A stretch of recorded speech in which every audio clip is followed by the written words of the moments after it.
I'm Natasha Chilingarian. I'm Michael Ogden. This is Shared Accounts with CU Times. Group question. Now, ignoring the fact that we are stupid busy with life and work, okay? But here's the question. If you had all the time in the world, what is the thing or talent or hobby you'd like to learn? Okay, I'll let you think. Question. I'll give you my answer. Okay, I always kind of go spring first. these questions on you guys. But my answer is twofold. I would love to be trilingual. Really? I have the Duolingo app, Okay. Barely stupid use it, which is on me. But I was Yeah, terrible at Spanish growing up. I'm still bad at it. But that is one thing. So Spanish, and then what's the other language? If I was a brave person, it'd be like Mandarin. Oh, wow. Okay, that's ambitious. I know. There's no way in hell I'm doing it. But if you had all the time in the world, If I had all the time in the world, I think that's what I would do. Yeah, and I'm going to have to think a second because my first thought was fluency in other languages, but That's fun. Okay. Yeah, I'm gonna have to think, see if I can think of a different one then. Okay. Well, I'll go next then because I know what mine is actually, and I'll just say about the languages that I really wouldn't want to do it. It just sounds like work to me. So if I was like retired, and I've tried learning languages. I'm really not good with languages, is what I've discovered.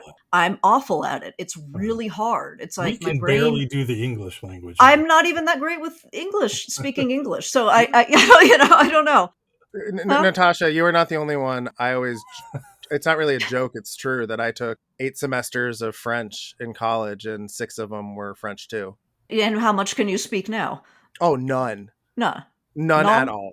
No, a petit peu. I don't even know what you're saying. Okay, I said not even a little bit. See, and that was my language as well, and I didn't study abroad. Oh, that's right. And I've been and I have French in the family, so but still, really, no, I can't. It's just difficult to really. You have to train your brain to think in the language and even start dreaming in the language, and that just never got there, and I just don't think it's ever going to happen. So isn't the phrase that you're bilingual when you start dreaming in the other language? I think so. Yeah. That's when that's for the advanced people that are better at this stuff. Maybe Michael. So we'll see. Maybe he'll start dreaming in Spanish. Oh, no, never. I don't know. So what I would like to do is, how I love the bald eagles and watching the bald eagle nests. I would love to go and start volunteering at a raptor rescue center and learning about how to care for the eagles and go rescue the injured eagles and do something of that nature. Maybe be one of those ambassadors where you could go around and talk to people and have the bird on your arm with the big glove. I love this. That would be so cool. I would love to do that. You would be the Jane Goodall of eagles. And I say that, in honor of Jane Goodall, who passed away this past week. So that would be my thing. You know what? That's a nice, selfless answer. Yeah. That's very good. Zach, what do you got? So I think one thing I've always wished I was better at was being handy. So I would love if I had just unlimited time to learn how to do my own car repairs, learn how to trade. That's a good one. Yeah. Learn how to just fix more stuff around the house. Yeah. Be more self-reliant. Yeah, well, and you can just go on YouTube and learn, just self-teach. There's all I'm those. shocked at the amount of stuff I've been able to do just by Googling how to do this and watching some guy that for some reason took 10 minutes out of his day to teach me how to do it. Can I ask you? Is there a specific fix-it thing that scares you the most? Like mine, for instance, is plumbing. Plumbing's easy. Plumbing's just gravity. What scares me is electricity. Oh, see, I don't have a problem with that. Plumbing won't kill you if you do it wrong. It will, unless you do it really wrong. Yeah. Or it could just be really unpleasant and disgusting if it dirty water sprays all over you or something. That's probably it. It's gross. I don't want to deal with that. A plumber friend of mine says the first lesson you learn as a plumber is not to bite your fingernails. Oh my God, I hate that. Zach, I'm going to end this conversation on that particular. Great tip. Yeah. Oof. Hey, everybody. Here's the show. Welcome to Shared Accounts with CU Times.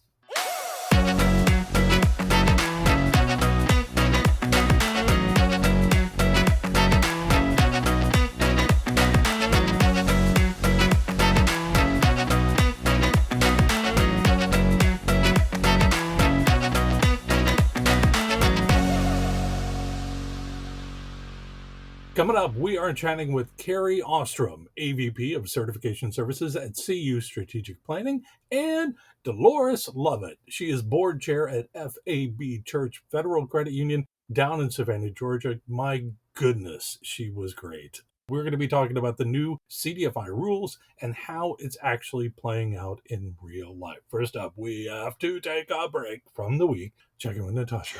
Hey, Hey, Em. How you doing? I'm doing good. How are you? I'm all right. We're back to a Friday record. Yeah. Which is weird. Is weird. Yeah, we got the Friday vibe going now instead of the Monday down to business vibe, apparently. Yeah, you're right. Maybe. You're right. I don't know if there's a difference, but... What have you been watching? I want to know.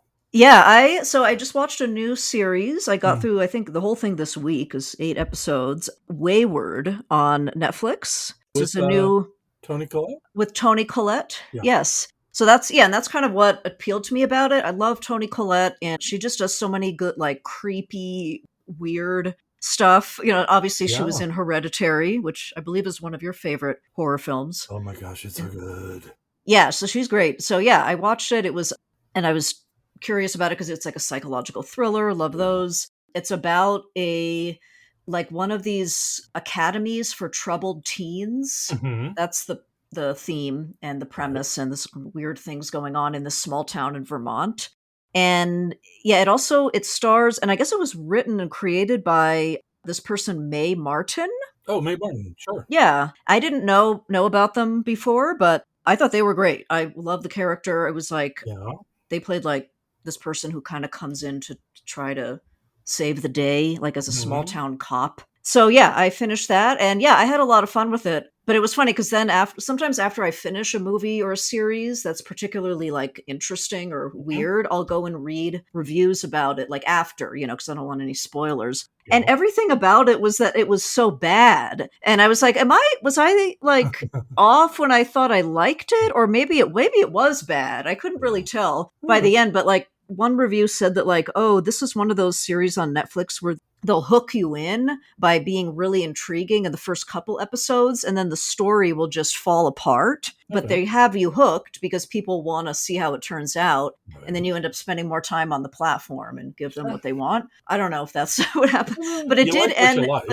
I don't know. It's also one of those shows where it seems like there should be a second season because it didn't really reach a full conclusion. And it might just be one of those where like, then they just, and I don't know if they're doing one or not. I'm not sure, but there are shows where they'll end it and then like, you're like, oh, I wonder what happens next. And then they just cancel the show and you never find out. And I hate that too. So anyway, I thought I enjoyed it. I had a good time. Good recommendation. Yeah. Mae Martin's part of the Handsome podcast. Oh, okay. Which is... What's that about? It's 3 people, and I'm blanking on all their names. They're all comedians, as is Mae Martin. It's Fortune Fine Hour and Tig Notaro. Thank you, Tig Notaro and Fortune. I love the Handsome Pod. They are so funny. They are really funny. And I'll have to check that out. Very blunt people. Fortune is a stitch of a person. I don't know if you know who they are. But anyway, I have no idea who those other people are. But okay, yeah, I will be looking it up. Fine Hour, it's Fimester, by the way. I have to correct that. Okay. Very good. That's fine. Okay. Well, Wayward. Yeah. So that's about it. That stood out for me. Great. What about you, Michael? I finally got around to watching 28 Years Later, the newest part of the trilogy that began with 28 Days Later that came out, almost 30 years ago. It's a zombie movie. Okay. Ray Fiennes is in it. Aaron Taylor Johnson, who's really, really good. And Jodie Comer, who I love from Killing Eve. Wonderful show. Oh, yeah. We were talking about that the other day. And this kid who became kind of really the focal point of the whole movie, I was surprised. What's his name? Alfie Williams. Young kid in this really horrific environment, just was so good. And it's a very emotional, you may cry in a zombie movie. Wouldn't expect that. Yeah, no, it was very, very good. Very well done. The next kind of part is coming out, I think, in October, if not November. Huh. That's a long-term continuation. You said 30 years then that this started? Yeah, this is 28 years later. There was 28 days, 28 weeks. And I think that was it until this one. Okay. By Danny Boyle, who's a very strange and fun director. But I had a great time. Of course. I get if it's a zombie movie, I'm probably not going to see it if that's what the I'll say premise it this is. way. But It is a zombie movie that also happens to be a mother-son movie, and it's very sweet. Oh, huh. I recommend it, though. Check it out. I mean, it's not terrible gore stuff, but it's, I wouldn't say it's scary. But it's a weird movie, but it is interesting. Really, it's more of it sounds like it has more of a story, more of a depth. It really does. Yeah. All right. I love it. Well, for all our zombie fans out there, go ahead and run to put this on. It sounds like it's a winner. So, okay, great. Well, speaking of horror and ghosts, one of our guests is based in Savannah, Georgia, which, as we know, that's actually a great timing. Talking to someone from Savannah heading into Halloween season, right? Yeah, I don't think I don't think this even came up in the interview, but that's something. When I went to Savannah, I always did one of those ghost tours. So. At night. Very cool. But so it's Dolores Lovett is our guest. She is the board chair of a very small credit union in Savannah, FAB Church Federal Credit Union, just under 400,000 in assets. But I love the conversation with her because we got to get the whole history of the credit union. They actually still operate in the church's basement, which was so cool. And she, in fact, was calling in from the church basement. So that was just a really fun experience and just obviously very, tied in with kind of who credit unions are and where they came from, just, trying to help make, oftentimes it did start in like a church or just a small, my takeaway, as my fourth grade teacher said to me, Dolores was a joy and a delight to have on the show. I agree. I know. I really liked her. But not only did we talk about just the background of this credit union, but I think what's remarkable is that they recently got their CDFI certification, which can be a very tedious and, like Dolores says, intimidating process for a credit union that's so small. Yeah. But they got through it. And I thought that was really cool. So we got to hear all about that process. And then we also have our second guest, Carrie from CU Strategic Planning, which partnered with the credit union. So she walk us through how that went, kind of step by step. And also there is now a new process in place for CDFI certification and the whole application process. I think this was important because we get an inside look at what it's like right now inside the CDFI fund. We even talked to them about, how responsive were they? How easy was it? And so we get a look at that, which hopefully will be helpful for listeners, from credit unions that might be considering going the CDFI route. So we get to hear all about that. Also how the credit union is going to use the new certification and kind of the resources from the CDFI fund. So get through all of that. And then, of course, we get to our fun part of the interview. That includes a very important topic of favorite Halloween candy, which we love. And just a quick teaser for that, Dolores is very passionate about her candy pick. Oh, yeah. Yes. We have all of that coming up next.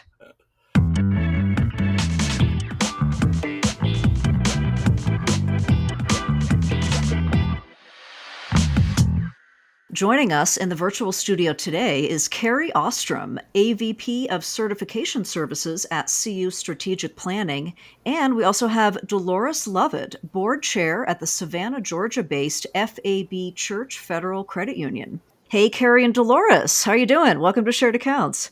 Great, thank you. Hello. Yeah, welcome on in. We're excited to have you. Oh, yeah. Yeah. So, wanted to start off here just about, FAB Church, Federal Credit Union. A lot of people may not know it. I know it is a very small credit union. So, Dolores, you're the representative from this credit union as the board chair. Would you be able to start off by just talking a little bit about the background of the credit union and, its origins and what kind of a community it serves? Sure. This credit union started in 1954, so we're about 71 years old. All right. It was organized by the pastor of First African Baptist Church, who was Reverend Ralph Mart Gilbert. Reverend Gilbert and 9 other members of the First African Baptist Church realized our members, they were experiencing difficulties when trying to obtain loans from traditional lenders due to the climate of the financial world at that time. So Reverend Gilbert applied for a federal charter and he received it. And as I said, we've been going strong for 71 years. It's amazing. Our community consists of members of First African Baptist Church, their immediate family members, and the church ministers. In our church, we have a group of church ministries and also businesses. If our church members have businesses, they're eligible to join the credit union as well. So that's the story of the credit union. And is Wonderful. it all kind of located in and around Savannah? Yes, it's located in Savannah. Actually, we're in the basement of the church is where we operate. Sure. And we are open 2 days a week on Tuesdays and Thursdays, and then 1 hour after church services on Sunday. That is wonderful. And I'm going to come back to the church basement story for you later of me growing up. Love that. But Yeah. I was a First Baptist child. But I want to ask you, Dolores, what motivated you? Because we really want to talk about the CDFI certification, but what motivated your credit union to pursue CDFI certification, and how does that align with the mission of the credit union serving your members there? Well, we had heard about the CDFI for a while, and we realized the benefits of CDFI certification Mhm. because it unlocks eligibility for grants and loans, technical assistance, and also training programs. And these are all of the things that can help us enhance our services and products to our market. Mm. It also allows us to connect to a network of other like minded financial institutions. Yeah, Because we're so small, this is very important to us because being small, we can learn from them and we can also collaborate on products and initiatives, all focused on community development. And that was our reason for the CDF certification. very good. Okay. Well, and so let's bring Carrie in now. So, Carrie, with CU Strategic Planning, you guys are obviously experts in the CDFI and partnered with Dolores and the credit union on the application. So, Carrie, could you walk us through the timeline of the application from FAB Church FCU's application for CDFI certification, and also considering like the fact that there's these new CDFI rules and how that played into it? What had to be done, including as part of these new requirements? Yeah, sure. So we started working with FAB Church in December of 2023. This was just as the CDFI Fund was introducing the new application. Mhm. So it was an exciting time. One of the first items that we worked on was helping them to develop their community mission statement.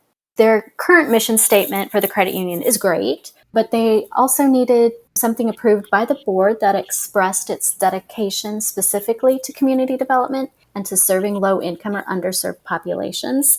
And part of this is, and getting that developed early in December, is because with this new application, that community development mission statement needs to be in place 6 months before being able to submit the application. So we got that started. And then probably the biggest component or element of becoming a CDFI is being able to show that you do at least 60% of your lending to a specified low-income or underserved population.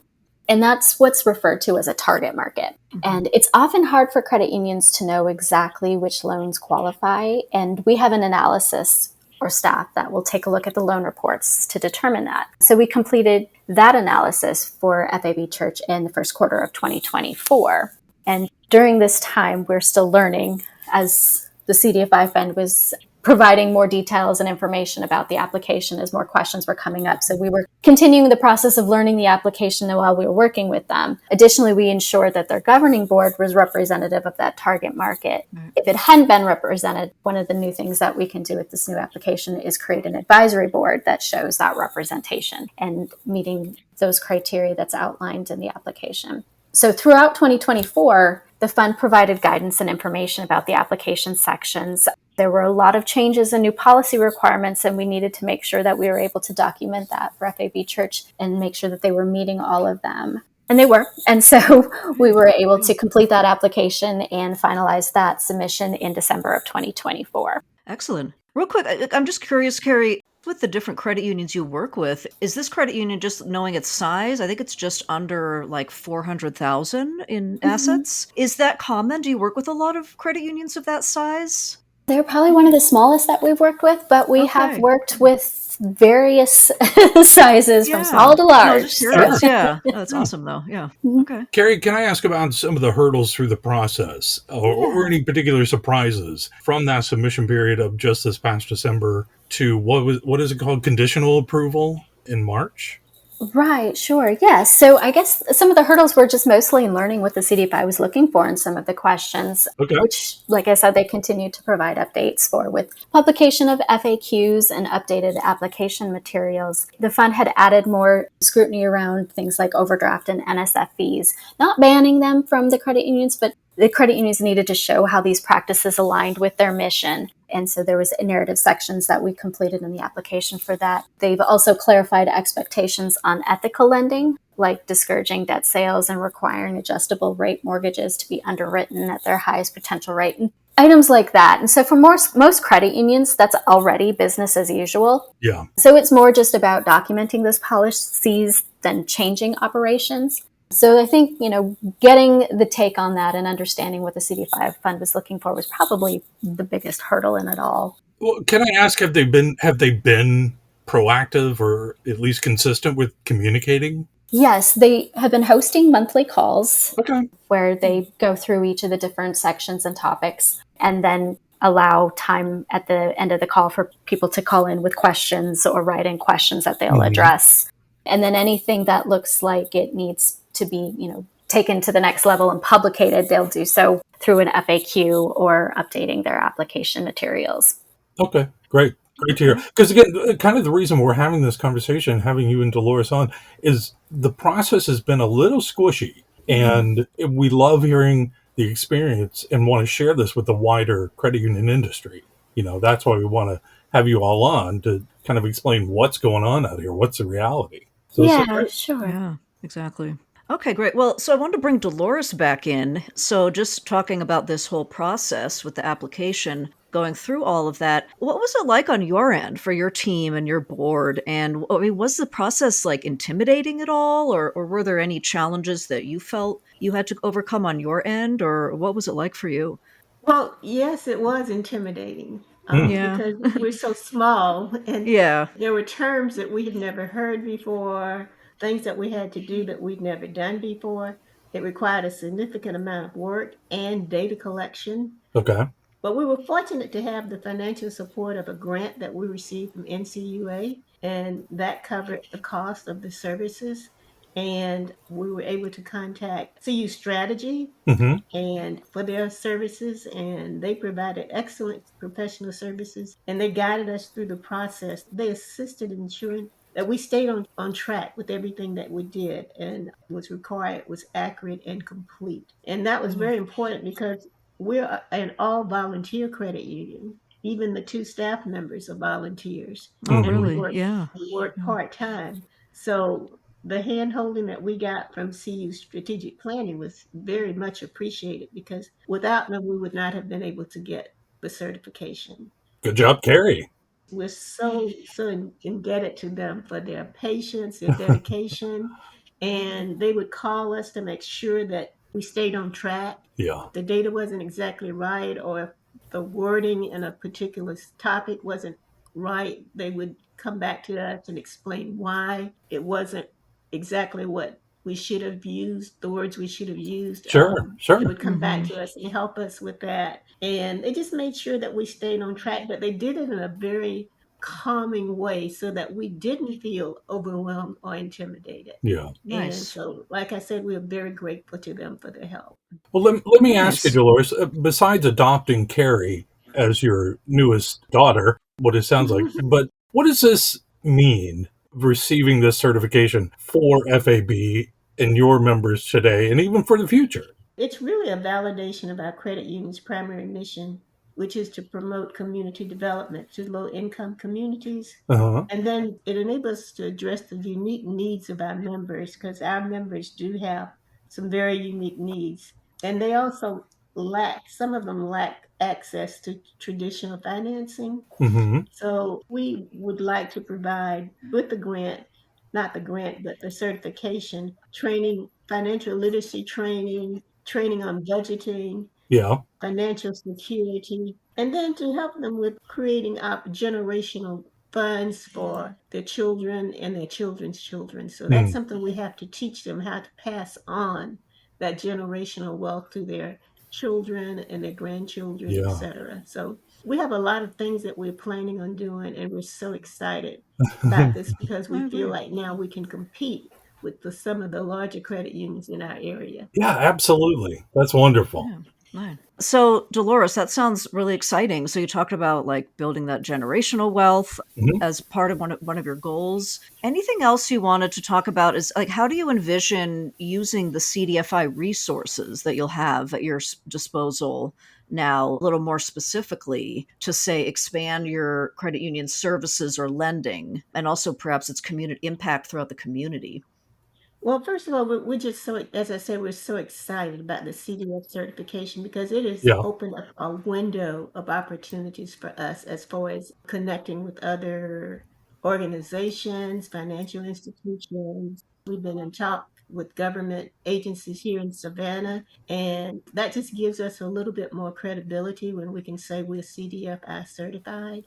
And Yeah. so, because of that certification, we're bold enough now to ask to be depositors on certain lists from the city, the county, large businesses in Savannah. We feel emboldened now that we can go and say, "Hey, we want you to list us as one of your depositors." So we feel like that will give us more funds to do some of the things we'd like to do. We'd like to do certain things such as offering home equity loans, larger amounts of loans for home repairs. We want to do some financial literacy training. We want to be proactive in assisting with the home buying process. Yeah. And I'm thinking about even depending on the type grant that we get, we may be able to give financial assistance to those purchasing a home. Okay. So we're just looking at different things. And one of the main things we're excited about is with the certification, as I said, it opened up a lot of doors for us to be able to ask for additional depositors. We're looking at increasing our loan limits. Right now, we're limited to $15,000 per person because right now our assets are about $400,000, so we can't do larger loans than the 15,000. But if once we are able to gain additional resources and additional connections through the CDF certification, we believe we can increase that loan amount. And that's something that our members have been asking for, and we will be able to do that. Well, congratulations. Nice. This is Yeah, great. congratulations. Bringing Carrie back in, Carrie, FAB became one of the first. We're not completely sure if they are the first, but one of the first credit unions to get approved under the new CDFI rules. What's the significance of that milestone for even the broader credit union movement? Yeah. So it is significant in showing that credit unions are a big part of the CDFI community. And I hope and it should encourage other credit unions, big and small, to complete the application process. While it can be intimidating, like Dolores was saying, to take on a project like this, especially while managing daily credit union operations, it can be done. And I hope they are encouraged to do so, knowing that they can be approved in the end and then better serve their communities as a CDFI. Yeah. Right. And Carrie, also just kind of as a follow-up to that, given that in recent years there's been some delays and leadership changes at the CDFI fund, which, it might have perhaps made some credit unions hesitate, perhaps to get involved with that. Just considering that this success story with FAB, what do you think that this signals to other credit unions considering certification? Well, the changes at the fund shouldn't impact a credit union's decision to apply. As with FAB Church and other recently approved credit unions, we are confident that the CDFI fund sees the important work that the credit unions do in their communities and know the importance of growing more credit union CDFIs in both rural and urban areas. With the current government shutdown, what that means is that there will be some delays, but once it's back up, things will start moving again. And with FAB churches, we don't actually know when they'll officially show up on the roster of certified credit unions, but the fact is they have been approved by the fund. And it's just a matter of getting those final administrative boxes checked off. Yeah. And so once that's done, it'll be gratifying to see their name on that list. Yeah, that kind of timestamps the recording of this particular episode. I think we're on day 3 of the shutdown? I think that's right. Oh, yeah. Let's kind of staying in that similar pond. Congress has defended the CDFI fund, even during attempts to defund it. I mean, it's been a weird kind of time for CDFI Fund. What do you take away from kind of the bipartisan support and its meaning for small institutions like FAB? Sure. Well, community leaders across the board know the need for safe and sustainable financial services in their communities. And they recognize the need for CDFIs to provide that. We're really proud to be part of making that happen. CDFIs provide affordable home loans, helping first-time home buyers, small business loans that help them grow and provide more jobs, and even just consumer loans like auto loans that help members purchase affordable autos to get and commute to work. And then also just a safe place to save and invest their money for future expenses and asset building. And community leaders know that CDFIs are important in this work. And so I think it'll continue to see that support. Yeah. That's great. Okay, I think this could be for either Carrie or Dolores. So if either one of you wants to chime in. But just after going through this process, what advice do you have for other small, more resource-contained credit unions that would like to pursue CDFI certification under this new framework? I was about to say that the old proverb that says nothing ventured, nothing gained is so true. Because we were told initially that approval was doubtful due to our small size and that they've never worked with a credit union as small as ours. But we did not let that deter us because we recognize the benefits of being a part of such a nationwide network of other CDFIs. Yeah. So they didn't deny us, but they did not build up false hope. And I appreciate that as well. And my message to other peers across the industry, especially those that are small like us, would be, remember that we were created to serve people and not profit. And our community development mission for the FAB is as vital today as it was when we were first founded. But, we're in a financial world today where so many people feel overlooked and underserved. And we have, as credit unions, we have the unique opportunity to provide access to finances, to build their trust. We do a lot of things just so that we can build trust. There are some people in our church who've never used a credit union, who don't have debit cards because they can't get them. And so we try and do different things like right now, and we got this idea from another credit union. That's why I said collaboration is so important.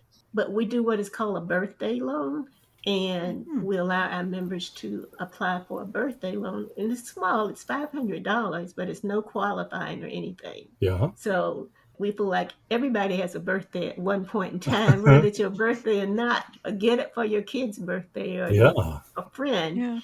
And all we're doing is trying to be unique so that we can get them to come into the credit union. Not that we want to take the risk of doing the loan, but we want to make it so that they know that we're here. So that's an opportunity to build trust. Yeah. And so we do everything we can to empower the underserved communities. We're constantly looking for programs and ideas to foster the mission that we work to support the underserved and the overlooked. So I would say to other small credit unions is to step outside of your comfort zone to achieve the goals. We did that and we were successful. So you never know unless you try. Oh, that's wonderful. Carrie, did you want to add something to that? Just from a process standpoint, take it in steps. Don't let it overwhelm you. Take each part of the application and see what things you might need to either create or change. And then, it helps make putting of the application easier. It's good to have a dedicated person or team, if you can, to manage and oversee that project. But just don't be overwhelmed by it. Like Dolores said, you can be successful and then definitely be better meeting your goals and helping your communities. Wonderful. Right. Well, congratulations again to Dolores and the team, and also to Carrie and the team for your support. That sounded like it was invaluable in the process. And I love this story. I think this is such a good example of how small credit unions can thrive through collaboration in the industry and support. Absolutely. And it really speaks to the mission, the original mission of credit unions. So it is awesome. Okay, well, ladies, let's move on to part 2 now of the interview. So this is going to be all about you two. We're just going to have a little fun, get to know you a little better. Yep. So are you guys ready? Sure. Okay. First question here is, where did you grow up, or where is your hometown? So, Dolores, I know you're in Savannah, Georgia. Is that where you're from originally, or where are you from another town? Now, I'm originally from Savannah. Oh, nice. Yes. It's very difficult, really, to meet a lot of people who can say they're originally from Savannah. Really? But I'm proud to say I'm a native Savannian. Oh, I've traveled a good bit, but I always look forward yeah. to returning home. Oh, nice. Lovely town, by the way. Lovely town. It I is. was there. Yeah, I was there for a conference. It was a while. It was like pre-pandemic was the last time, but that's one of my favorite southern towns for sure. I think, Michael, don't you feel that way too about Savannah? Yeah, honestly, Dolores, Yeah. it was my mom's favorite place to go just chill out. She Oh, that's awesome. loved going to Yeah. Savannah just to kind of take a break from the world. Yeah, it's a slow-paced city, but Yep.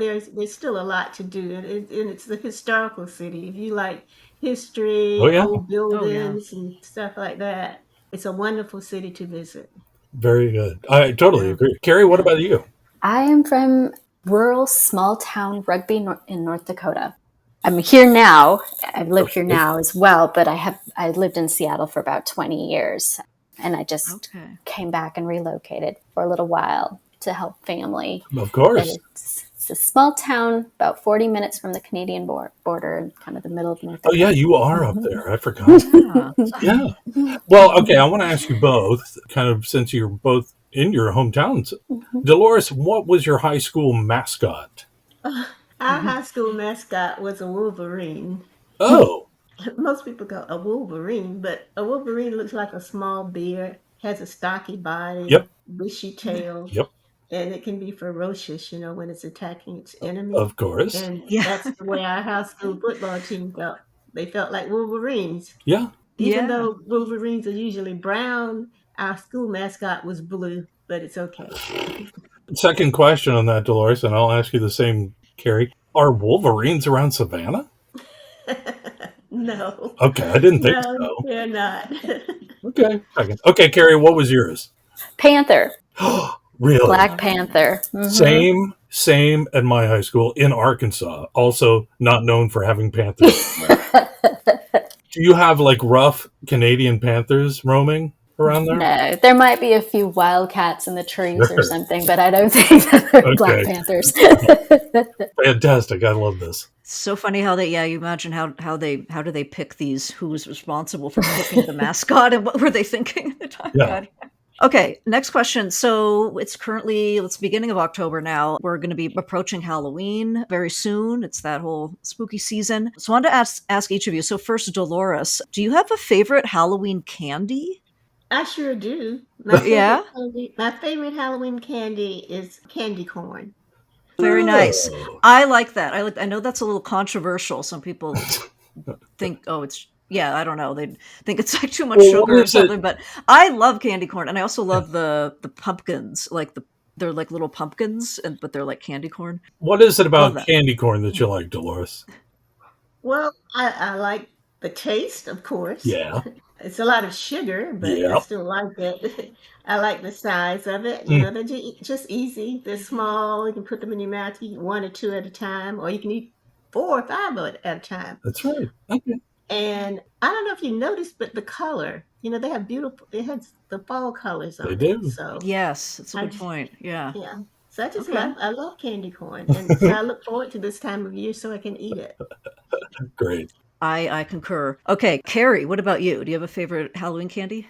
It kind of changes every year because I think I eat so much of whatever candy that I'm eating that by the next year I don't like it anymore. But this year it's candy apple caramels. I'm kind of obsessed with those this year. So next year I'll be sick of them and it'll be something different. Sure. Somebody has strong teeth. That's a good pick. It's a very unique pick too. That's awesome. Can I ask something really quick, since we're talking about kind of where we are and all of that? Dolores, how long have you been with the credit union, like as board chair and everything? It's been a long time. I've been a board chair since 2017. Okay. All right. And I want to ask also, because I want to tell you a very quick story. Are you currently in the church basement? Yes, I am. Okay. Oh. This is great. Because I got to tell you, I grew up Southern Baptist in Arkansas, and really small town. My brother and I were told to go play in the church basement while our parents were having some whatever church meeting, Mm-hmm. We had a ball that we just got at like the Ben Franklin store or something. Mom said, "Here, just play with this. We'll be back, later." We threw it around. We shattered the main light of the basement. Oh no. And we were forced properly. We were told we had to walk to the pastor's house and apologize for breaking the light. Poor things. Yeah. I think I was 5 years old. But 5? Yeah, that's what I think of when I think of church basement. It's like, oops, I broke the light. Yeah. Well, okay. Anyway, good association. Back to the two of you. Dolores, I want to ask, what was the first album or CD, piece of music you ever bought or really remember listening to growing up? I truly can't remember the first album or CD, but I loved everything Michael Jackson sang. Oh, great answer. So Nice. Yes. I'm still a Michael Jackson fan. Okay. Michael started out around the age of 5. Yep. And he went solo in, I believe, 1971 with that song "Got to Be There." Yep. And then he died at the age of 50. So I've been following his history.